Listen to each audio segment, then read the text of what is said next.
Anyway, ito mga kabunyog, nakikita niyo yung dalawa, no? Si Alice Guo at saka si Michael Yang. Mainit sila ngayon. Ha? Mainit sila ngayong mga panahon kasi sila yung wanted ngayon. Eh. Bakit wanted? May warrant of arrest sila.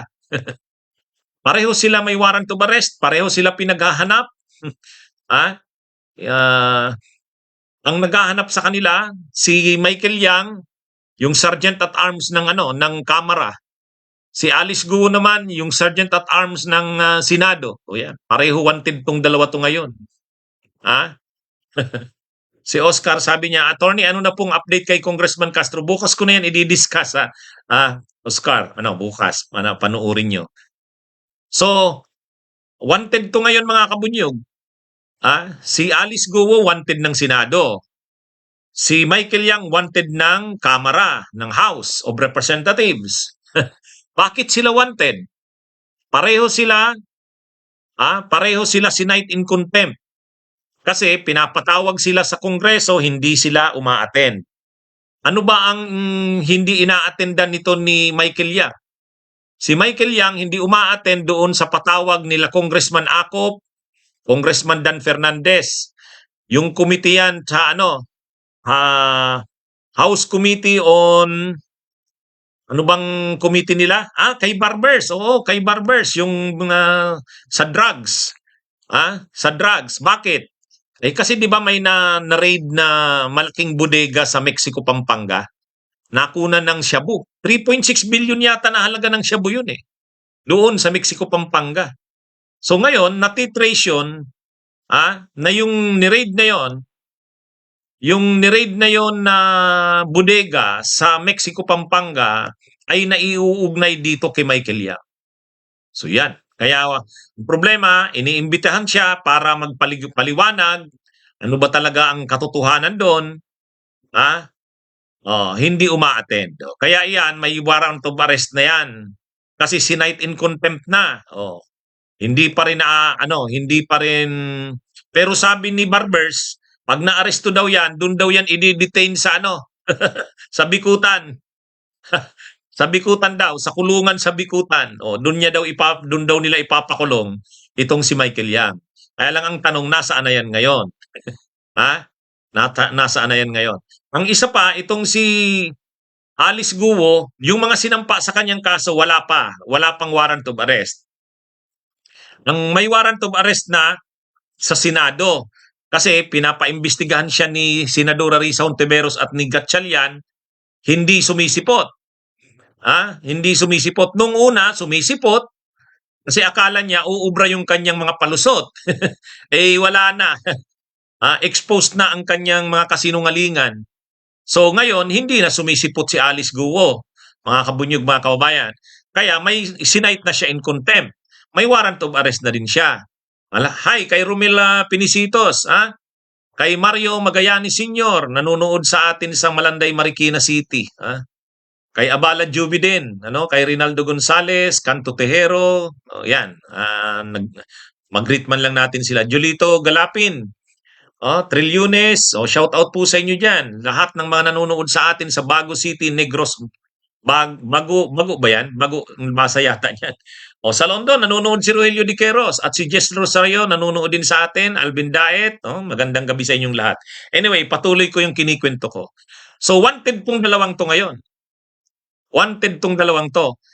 Ngayon, ano bang pagkakapareho ng dalawang to? Parehong wanted. Parehong pinapatawag sa Kongreso, hindi sumisipot dahil sa di umano'y mga illegal nilang aktibidad. Pero mayroon pang mga pagkakapareho tong dalawa. Fishing Chief TV, shout out sa iyo. Si Jay Tapurok Vlog, shout out din. So itong dalawang to, ang pagkakapareho nila, parehong Chino. Alam niyo mga kabunyog,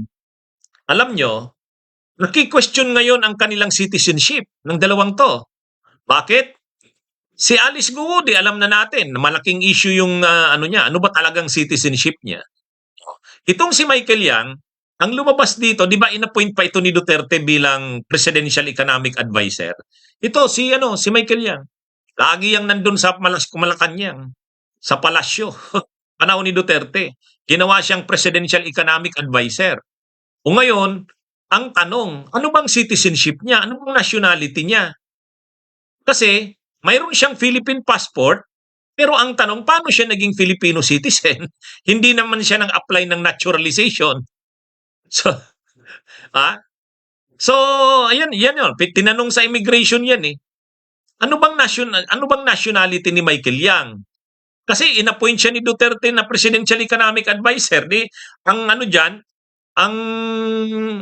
ang presumption, Filipino citizen siya. Mayroon din siyang Philippine passport. Pero ang tanong, paano siya naging Filipino citizen? Ha?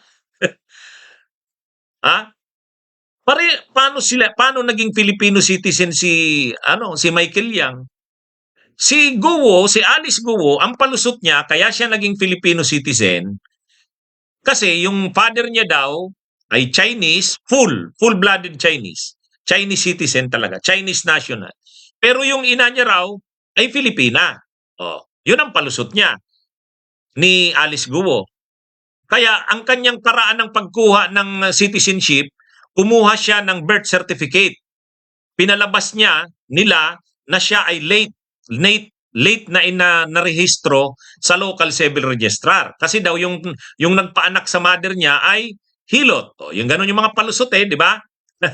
Ngayon lumilabas na yung ganun pala, racket pala yon. Sa Davao, ang daming ganun, mga Chinese na nag-apply sa ganung paraan. Ang bayad ay 300,000.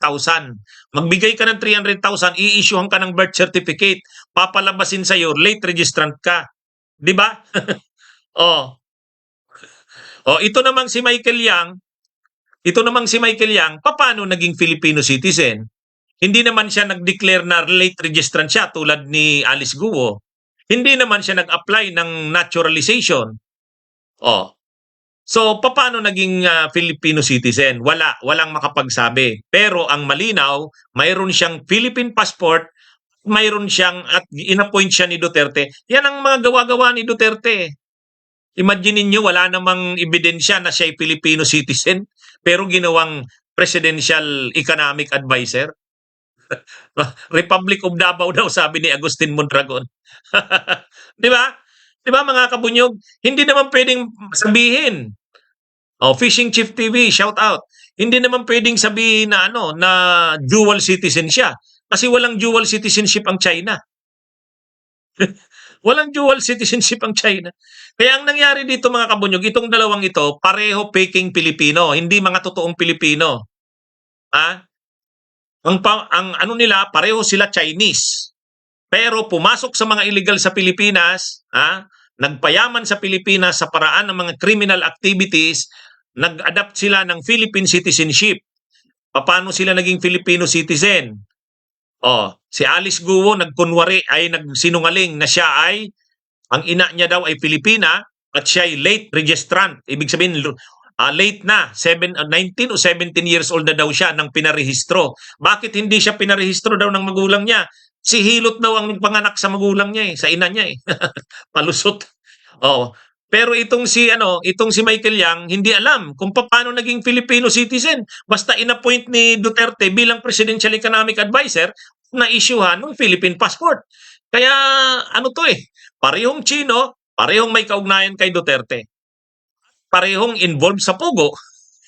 Si Alice Guo, malinaw, Pogo. Si Michael Yang, mayroon na ngayong ebidensyang pinakita si Senadora Risa Hontiveros na yung kapatid ni Michael Yang ay maraming transactions sa Pogo. Yun. Yan yung Kaya yan mga kabunyog ngayon. Sino ang may nasa likod ng mga ito? Si Duterte. Ay di ba may picture si Alice Guo? Kasama niya si Duterte? Hindi rin dininay ni Duterte yon. Nandun pa sa bahay ni Duterte. Sabi lang ni Duterte, ano namang pakialam ko doon? Pumunta yun sa akin, nag-tour sila. Alangan namang isnabing ko yon. Yun ang palusot ni Duterte. Pero, sino ang nagpuprotekta ng mga pogo? Mga tao ni Duterte. Sila Harry Roque, di ba? Yan. Kaya lahat ng nangyayari ngayon mga kabunyog, associated kay Duterte. Ano ito? Di ba? Kung iladagdag natin tong dalawang to sa wanted. Sino? Bantag. Sumunod, Tebes. Sumunod, Tibuloy. Idadagdag mo ito. Alice Guo, Michael Yang, ano ang common sa lahat ng kanila? Lahat Duterte.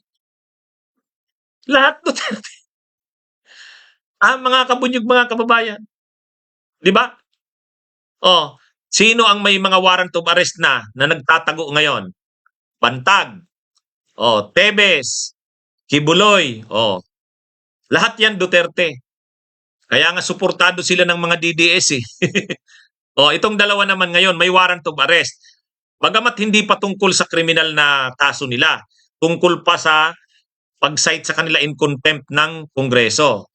Susunod niyan, pag lumabas na yung mga kaso ni Alice Guo sa ni Michael Yang, warrant of arrest na ng korte yan. Magtatago na yan. Lahat yan Duterte. Yan ang Duterte legacy. Ha? Yan ang Duterte legacy. Mga kabunyog. mga yan ang ano. So ngayon, itong dalawang ito, dahil ito ngayon, dito nakisentro, alam nyo, sa bawat panahon ng administrasyon ni Marcos, sa bawat administrasyon ni Marcos, mayroong mga wanted. Unang na wanted, si Bantag. Anong taon yan? 2022. Kasi pinatay si Persilapid October 2022. Noong March 2023 naman, wanted naman si Tebes, pinatay si Digamo. Sumunod naman wanted si Kibuloy, 2024. Ngayon din, ito naman dalawa ngayon ang pinag-uusapan, Alice Guo at saka Michael Yang. Lalabas na rin sa sunod niyan, warrant of arrest na naman. Ang daming mga wanted sa panahon ni Marcos. Maglilistahan yan. Sa bandang uli, sino na ang lalabas na sunod na wanted? Wanted ng ICC, Bato de la Rosa, Rodrigo Duterte. Masakit sa ulo ito ni Marcos. Ang daming wanted, lahat kay Duterte associated. Di ba? Yan mga kabunyog. Yan yung yan yung nangyayari ngayon. At ang ngayon, ang problema ngayon, yung mga Chinese. Bakit? Kasi parang kailangang i-review lahat ng mga citizenship ng mga Chinese. Parang mauobligang ang gobyernong i-withdraw. Kaya lang, kawawa naman yung mga matitinong Filipino-Chinese. Kawawa naman yung mga matitinong Filipino-Chinese, nasisira dito sila eh. Kaya lang, ang problema kasi, malalagay ngayon sa alanganin yung lahat ng mga Chinese sa Pilipinas. Bakit? Nakakaduda na tuloy. Paano ka ba naging Filipino citizen? Katulad noon, 200 na Chinese doon sa Davao. Mayroon pala doong factory ng mga faking birth certificate sa Davao. Yan. Kaya kahit fake birth certificates, Davao pa rin talagang Duterte. Ano ba yan? Davao pa rin ang factory ng birth certificates na pike. Ay, mga kabunyog, mga kababayan. Yan. Kaya na ito mga kabunyog, yan na ang legacy ni Duterte. Yan. Si Roque pa pala, sabi ni Kunkon Sirato, malalagay pa dyan ang picture ni Roque. Sa bandang uli nga, ang malalagay dyan, si Duterte na. Kasi pag naglabas na ng arrest warrant, ang ICC, di picture na ni Duterte. Ang daming wanted sa Pilipinas. Yan, mga kabunyog. Okay. Sige, mga kabunyog, mga kababayan. At medyo late na itong ating gabi-gabing talakayan. Pero basta yan, pinag-aaralan ko itong Siyang at Guo, maraming pagkakapareho. Parehong wanted ngayon ng Kongreso, may warrant of arrest sa kanila, parehong Chino, na gumawa ng mga kalusot para maging Filipino citizen. Yan. Naki-question sila ngayon. At parehong nakaugnay kay Duterte, parehong may kaugnayan sa Pugo. Ay, mga kabunyog, mga kababayan. Yan ang legacy ni Duterte. Magandang araw po sa inyong lahat. Mabuhay po tayo. May kulanong salita na ang ibig sabihin dito ay ang pagkakaisa. Bunyog Party List. Halika na, Bunyog Party List ka na. Halika na, Bunyog Party List ka na. Sa susunod, ang atinang suportahan, Bunyog Party List, nagtataguyod ng katotohanan, lumalaban para sa bayan.